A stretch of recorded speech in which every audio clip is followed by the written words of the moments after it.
पत्रकार मित्र, कल दिल्ली में भारत सरकार नरेंद्र मोदी जी ने हार मान लिए। इस देश में युवा शक्ति के सामने 56 इंच छाती झुकना पड़ा। पहले वो समझते थे सबसे ताकत वाला 56 इंच छाती इस देश में, मगर अगर 2014 से इस देश के राजनीति में एक बार हम लोग देखें तो ये पहली बार नहीं है। जहाँ तक मुझे पता है, मोदी जी का हार ये दूसरे बार। पहले नरेंद्र मोदी जी, भारतीय जनता पार्टी सरकार इस देश के किसानों को, मल्टीनेशनल कंपनियों को, कॉरपोरेट ओनर्स को गिरवी रखने के लिए कोशिश किया हुआ है। उसी दिन राहुल गांधी जी ने कहा संसद में, मैं गवाह हूँ, उस समय पर मैं संसद में था, नरेंद्र मोदी जी आप इस किसानों को गुलाम करवाने के लिए कोशिश कर रहा है। अदानी, अंबानी, अमेज़न जैसा कॉरपोरेट कंपनियों को किसानों का ईमानदार आप बेचना चाहता है। इस देश हर किस मानने वाला नहीं है। किसान के खिलाफ जो 3 काला कानून लागू किए वापस ले लो, मगर आप नहीं सुने, क्योंकि आप समझ रहे थे इस देश में, इस दुनिया में आप सबसे बड़ा ताकत वाला है, आपको कोई नहीं हरा सकता। इसीलिए उसी दिन कहा राहुल जी ने, वापस लेने के अलावा अब माफ़ी भी मांगना पड़ता है इस देश में। जब विपक्ष ने, इंडिया दल सब आगे आकर आवाज़ दिए तो भी नहीं सुना आप, तब देश के किसानों ने सड़क पे आ गए। दिल्ली घेर चुके, महीनों भर दिल्ली में किसानों बैठकर मोदी जी के खिलाफ, भारत सरकार के खिलाफ लड़ाई शुरू किए। बहुत सारे किसानों ने शहीद हुए, फिर भी वो पीछे नहीं हटा, मोदी जी को हरा दिए। मजबूरी से मोदी जी किसान के खिलाफ जो 3 काला कानून लागू किए वापस ले लेकर किसानों से माफ़ी मांगा। पहले बार मोदी जी को ये महसूस हुआ इस देश में 56 इंच छाती से किसान ताकत वाला है। किसान चाहे तो मोदी जी को हरा भी सकता है, हरा के दिखाया। हम लोग सोचे इसके बाद मोदी जी कुछ ना कुछ सीख लेंगे, इस देश में विपक्ष दलों को कुछ जगह देंगे, संसद में चर्चा करने के लिए मौका देंगे, चर्चा में विपक्ष ने जो सुझाव दिए वो सुझाव देने के लिए भी वो मानेगा। मगर भारत सरकार में जो लोग बैठा हुए हैं वो सुधरे नहीं, उनका आदत से मजबूर हो गए, वही काम किए। शिक्षा में, परीक्षा में केंद्र सरकार ने CBSE, नीट, बहुत सारे परीक्षा में फेल हो गए। जो परीक्षा लिखे सो विद्यार्थी फेल नहीं हुए, भारत सरकार ने फेल हुआ है शिक्षा देने में, परीक्षा पूरे करने में। तब भी विपक्ष ने कहा, खासकर राहुल जी ने कहा, करोड़ों युवाओं का समस्या है, तुरंत विद्या मंत्री इस्तीफ़ा देना, ये जितने भी इसमें शामिल हुए उन लोगों को जेल में बिठाने के लिए, मगर आप सुने नहीं। फिर वही आदत, वही तरीक़ा से डरा के धमका के ED, income tax, CBI, nice और आइस, नाइस का मतलब narcotics, income tax, CBI, ED, ये सब सारे एजेंसियों को इस्तेमाल करके धरा के धमका के आप जो सोच रहा है वही काम करने के लिए सोच रहा था, मगर इस देश का युवा तय कर लिए इस बार किसी हाल मोदी जी को हरा के दिखाएंगे।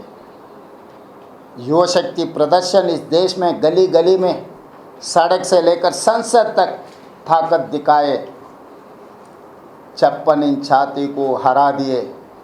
कल धर्मेंद्र प्रधान इस्तीफ़ा दिया। क्यों धर्मेंद्र प्रधान इस्तीफ़ा दिया?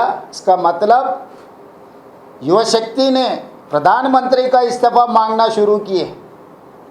जब प्रधानमंत्री का इस्तीफ़ा के बारे में जब चर्चा शुरू हो गए, तब प्रधानमंत्री ने ये सोचे ये बेहतर है धर्मेंद्र प्रधान को इस्तीफ़ा दिलवा देंगे। धर्मेंद्र प्रधान का इस्तीफ़ा हो गया, मगर जंतर मंतर से जो युवा शक्ति ने आवाज़ दिए, युवा शक्ति ने जो डिमांड किया, the important demands are 3. One is Dharmendra Pradhan resignation, 2 बच्चों के खिलाफ जितने भी क्रिमिनल केसेस लगाए वो केसेस हटाना, 3 नीट एग्ज़ाम में जो परिवार उनके बच्चों को खोया वो परिवारों को केंद्र सरकार से मदद मिले। और राहुल जी ने ये मांगा मोदी जी का माफ़ी। और 3 मुद्दे बाकी है। मोदी जी ये 3 मुद्दों के लिए दूसरा आंदोलन के लिए मजबूरी मत करो। 3 का 3 कल के अंदर अब लागू कर दो, क्योंकि अभी युवा शक्ति को पता लग गए जब दल ने फेल हो गए, दल की बात अब नहीं सुने, अब के अलायंस पार्टनर्स के बात नहीं सुने, तब युवा शक्ति सड़क पे आ जाएंगे। जन जी आपके खिलाफ लड़ने वाला है। आज जन जी का राज है। ये युवा शक्ति को हम चैनलाइज करना, इस देश का शक्ति, युवा शक्ति, जन जी का शक्ति हम देश के भविष्य के साथ जोड़ना है। विकसित भारत 2047, सबके साथ सबका विकास, ये सब सारे नारा से कुछ होने वाला नहीं है। आज दुनिया में 21 साल के बच्चा IAS, IPS, unicorns, Fortune 500 companies का CEOs सब कुछ बन रहा है। उनका शक्ति, उनके नॉलेज सब कुछ दिखते आ रहा है। फिर क्यों राजनीति में नहीं? आप इतिहास देखो, जिस दिन आज़ादी मिले 70 साल पहले, जब पढ़े लिखे लोग देश में कम थे, जब कानून संविधान ने ये बनाया 21 साल को वोट हक दो, 25 साल असेंबली और लोकसभा में चुनाव लड़ने का, काउंसिल एंड राज्यसभा 30 साल का कानून बनाया। 70 साल के बाद 40 करोड़ जनता 140 करोड़ हो गए। आज हिंदुस्तान में कोने कोने में, गली गली में स्कूल्स आ गए, एजुकेशन आ गए, जनता ने इंटेलिजेंट हो गए। आज के तार्किक में आर्टिफिशियल इंटेलिजेंस ज़माने में आ गए। हर चीज़, हर मिनट, हर सेकंड हमारा युवा शक्ति देख रहा है, सोच रहा है, काम में लग गए। तो कानून बदलने का समय आ गए। जब कुछ विचार के समय आ गए, दुनिया में कोई ताकत नहीं रोक सकता है। अभी युवा शक्ति ने सड़क में लड़ने से छोड़कर संसद में आने के लिए वो तैयार हो गए, वो आना चाहता है। इसीलिए तेलंगाना राज्य का मुख्यमंत्री पोजीशन से मैं ये सुझाव देना चाहता हूँ, आप सुनो, सोचो, कानून बनाओ, क्योंकि ये युवा शक्ति देश का भविष्य है। ये युवा शक्ति को पॉलिटिकल सिस्टम में अगर लेकर आए तो इस देश का भविष्य बदलने वाला है, दुनिया में सबसे ताकत का देश बनने वाला है। इसीलिए मोदी जी, जब राजीव गांधी जी ने 61st कॉन्स्टिट्यूशनल अमेंडमेंट से 21 ईयर्स एज वोटिंग राइट ही हैज़ रिड्यूस टू 18 ईयर्स।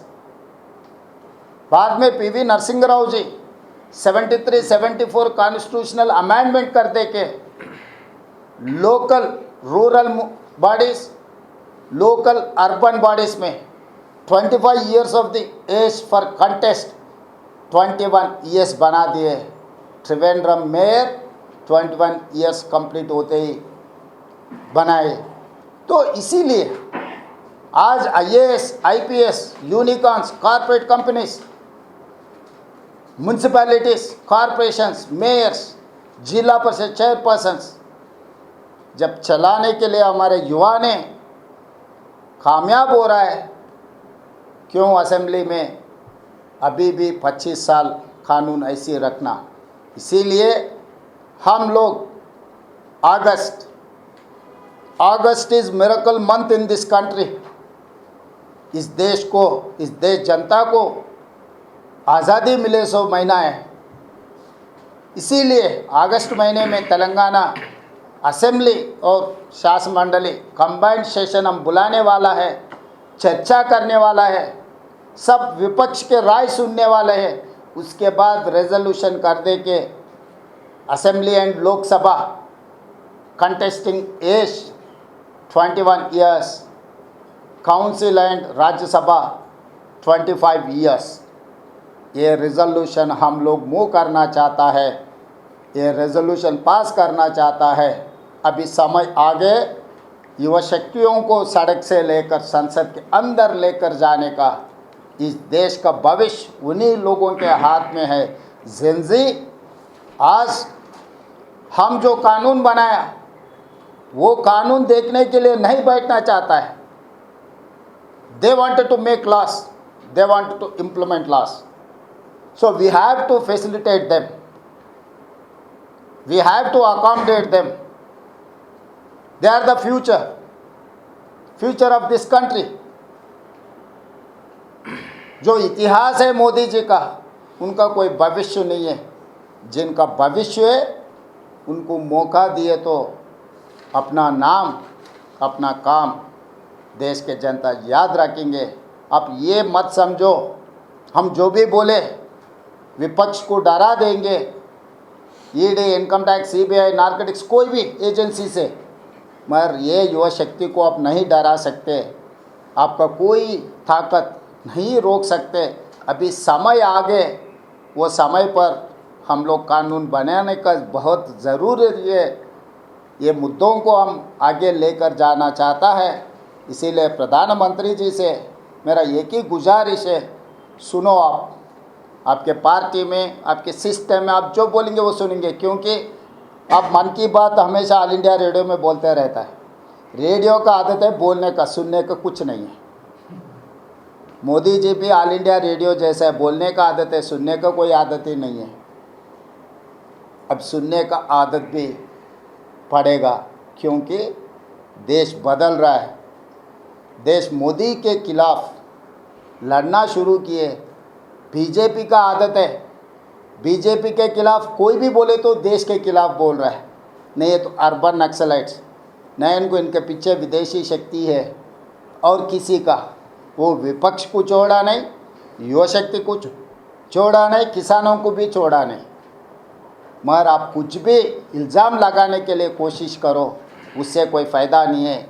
हार मांगना पड़ता। कम से कम अब आने वाले सेशंस में आप seat enhancement, delimitation and women reservation, ये बिल्स आने का चर्चा होते जा रहा है। इसमें ये भी लगा दो, चर्चा में बिल इंट्रोड्यूस कर दो। ये 4 मुद्दों को एक ही साथ में चर्चा करो, 4 मुद्दों को एक ही साथ लो। इसके लिए अगर आपको डेमोक्रेसी के ऊपर भरोसा है तो जेपीसी बनाओ, सब विपक्ष दलों से सुझाव ले लो, स्टेक होल्डर से भी चर्चा करो, एक अच्छा कानून बनाएंगे। इस देश भविष्य के लिए ये बहुत ज़रूरत है। इसीलिए प्रधानमंत्री जी से मेरा डिमांड एक ही है, आप seat enhancement, delimitation, women reservation के साथ साथ एज कम करने का भी इसमें जोड़ दो।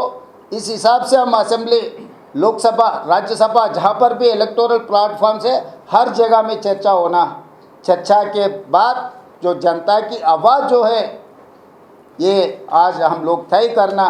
पहले कांग्रेस पार्टी ने ये नारा दिया, जय जवान जय किसान, आज जय जवान जय किसान जय युवा, ये नारा से हम लोग आगे जाना है।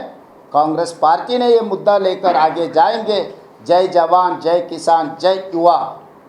अगर युवा के साथ आप लड़ना है तो आपको तो पता लग गए, कल जंतर मंतर में तारीख गवाह है, आगे आप लड़ना है तो हमको कोई एतराज़ नहीं है, लड़ो युवा से, कौन हारेगा कौन जीतेगा समय आपको रिजल्ट देंगे।